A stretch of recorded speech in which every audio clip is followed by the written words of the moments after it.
Olá, sou Paulo Eduardo e nós estamos chegando para mais um estudo aqui no canal Minuto Missionário. Seja bem-vindo mais uma vez, muito obrigado. Você que acessa esse estudo pelo YouTube aqui no canal Minuto Missionário, você que talvez acompanha em alguma outra plataforma, sejam todos bem-vindos, meu muito obrigado, que Deus esteja abençoando a vida de cada um de vocês. Eu louvo a Deus pelo privilégio que nós temos de há mais de 220 dias estarmos estudando Atos dos Apóstolos.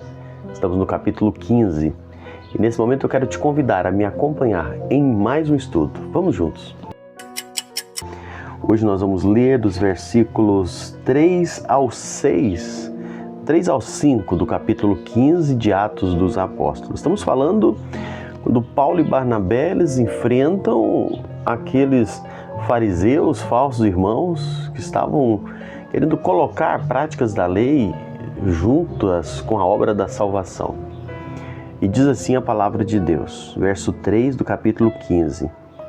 Enviados, pois, e até certo ponto acompanhados pela igreja, atravessaram as províncias da Fenícia, Samaria e, narrando a conversão dos gentios, causaram grande alegria a todos os irmãos. Tendo eles chegado a Jerusalém, foram bem recebidos pela igreja, pelos apóstolos, pelos presbíteros e relataram tudo o que Deus fizera com eles. Insurgiram-se também, entretanto, alguns das seitas dos fariseus que haviam crido, dizendo: é necessário circuncidá-los e determinar-lhes que observem a lei de Moisés. Viu aí o problema? Viu aí o que estava acontecendo? Estamos discutindo aqui, conversando um pouquinho sobre esse fato no estudo anterior, nos estudos anteriores, sobre o que esses homens queriam fazer, não é? Esses homens queriam chegar a essa a situação tão séria de colocar a prática da circuncisão junto com a obra da salvação. Esses falsos irmãos desceram para as igrejas onde Paulo e Barnabé haviam pregado e eles entravam naquelas igrejas e queriam ensinar: olha, vocês aceitaram Cristo como Salvador? Beleza, agora vocês têm que fazer a circuncisão, senão vocês não vão ser salvos.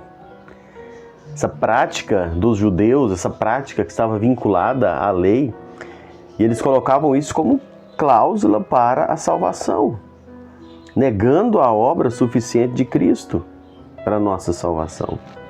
Esses irmãos, como eu disse, além de serem falsos irmãos, eles eram mentirosos. Eles saíram pelas igrejas falando: olha, nós somos enviados pelos apóstolos, somos enviados por Tiago para falar isso aqui para vocês. Mentira! E foi desmascarado em Gálatas 2:12, Atos 15:24. Eles não tinham nenhuma autorização para fazer isso, não. Mas como nós sabemos que o herege, ele mentir não é novidade para o herege, né? A pessoa que ensina heresia, ela já está mentindo. E eles vão mentindo, eles não estão nem aí com o que estava acontecendo. Eram mentirosos. Paulo e Barnabé viajam para Jerusalém e ao longo do caminho passam pelas províncias da Fenícia, hoje o Líbano e Samaria, e eles vão relatando as conversões dos gentios. Eles vão explicando o que estava acontecendo, como o evangelho tinha espalhado, como almas tinham sido salvas. E o resultado desse testemunho foi uma grande alegria por parte do coração dos crentes. Imagina, irmãos, não era uma época de rede social, de internet, de telefone. Imagine chegar aqueles missionários com as notícias: olha, em tal lugar várias pessoas aceitaram Cristo, em tal lugar houve um milagre assim, assim, e as vidas foram transformadas, existe uma igreja começando em tal lugar. A alegria no coração daqueles irmãos. Justo Gonzalez, ele comentando isso, ele acrescenta que Paulo e Barnabé, em relação à admissão dos gentios, tinham um amplo apoio da igreja de Antioquia, que os havia recomendado, também da igreja na Fenícia, Samaria, onde eles não haviam plantado o trabalho, mas essas igrejas apoiavam Paulo e Barnabé. E ele comentava isso, e ele passava essa informação. Ao chegarem da evangelização de entre os gentios, os dois pioneiros, eles foram recebidos com muita alegria pelos apóstolos, pelos presbíteros, por toda a comunidade da igreja cristã. e aproveitaram para contar tudo o que Deus havia feito. Mas o versículo 5 nos traz a lembrança que um conflito foi instaurado ali. Alguns membros do partido dos fariseus, ao verem aquela alegria, ao ver o que estava acontecendo, eles imediatamente se opuseram aos apóstolos, bateram o pé e disseram: olha, muito bom isso aí, mas se eles não circuncidarem, essa salvação desses gentios não valeu nada, não teve nenhum valor. Eles queriam que os gentios cumprissem a lei, que circuncidassem também aqueles gentios que haviam chegado à fé, não eram judeus. O costume era para os judeus, era a tradição dos judeus, eles eram gentios. E eu já expliquei aqui o que é gentio, o que é judeu, não é? Gentios somos todos nós que não somos judeus. E eles queriam colocar esse costume para eles, tirando a alegria. Você conhece pessoas assim? Pessoas que você compartilha boas notícias e a pessoa se opõe na hora. Na vida tem gente assim, né? E é desagradável esse tipo de pessoas. Tem gente que não pode ver o outro feliz, que ele quer logo colocar uma coisa para tirar a alegria da pessoa, não é?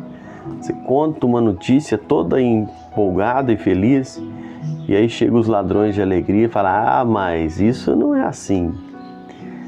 Você consegue imaginar essas igrejas aqui? Nós estamos falando da igreja de Antioquia, da Fenícia, de Samaria, felizes com a conversão de gentios. Mas que maravilha, esse povo abrindo os olhos para Cristo. Eram idólatras, adoravam Júpiter, Saturno, adoravam o Sol, eram pessoas pagãs, agora converteram-se, receberam Jesus como Salvador.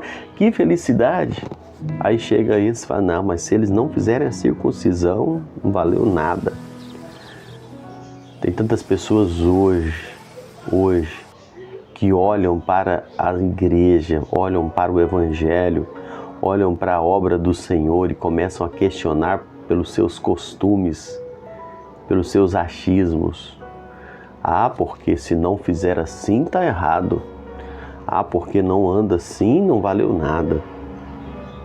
Isso pode parecer impossível de acontecer, mas eu já ouvi de pessoas que dizem: mas esse trabalho que estão fazendo é tudo em vão, porque não fazem assim o assado. Eu já ouvi pessoas olhando para a obra missionária e dizendo: não, isso não valeu nada, porque não fazem de tal forma. Querem colocar costumes, tradições, ideias humanas como necessário para a salvação. Por isso que Paulo diz: olhando firmemente para o autor e consumador da nossa fé. Por isso que os nossos olhos devem estar só em Jesus, porque se começarmos a olhar para outras coisas, a gente desanima. A gente começar a perder tempo escutando certas coisas, a gente para no caminho, não é? É por isso que nós precisamos da direção do Espírito de forma muito clara, para ouvirmos e sermos guiados pelo Espírito Santo de Deus, pela sua palavra e só. Para a gente não parar no meio de certos comentários infundados, cheios de muitas vezes apenas de inveja, cheios muitas vezes de tradicionalismo e formalismo e tradicionalismo sem fundamento bíblico. Que a nossa fé, a nossa alegria, a nossa esperança estejam somente em Cristo Jesus. Então, se você enfrenta pessoas que se opõem à alegria de ver a igreja animada, de ver o trabalho do Senhor avançando, se você enfrenta oposição a isso hoje, saiba, isso não é de agora. Paulo e Barnabé enfrentaram isso, e desde então, como dizem um irmão amigo meu, o diabo é o mesmo, só muda o lugar, não é? Então, possamos ficar firmes. Nada pode parar a igreja, nada pode impedir a obra de salvação, porque maior é o que está em nós do que o que está no mundo. Deus te abençoe, Deus te fortaleça e te anima. Não desista, vamos avançando para a glória de Deus. Muito obrigado por me acompanhar. Até o próximo encontro, se assim o Senhor nos permitir.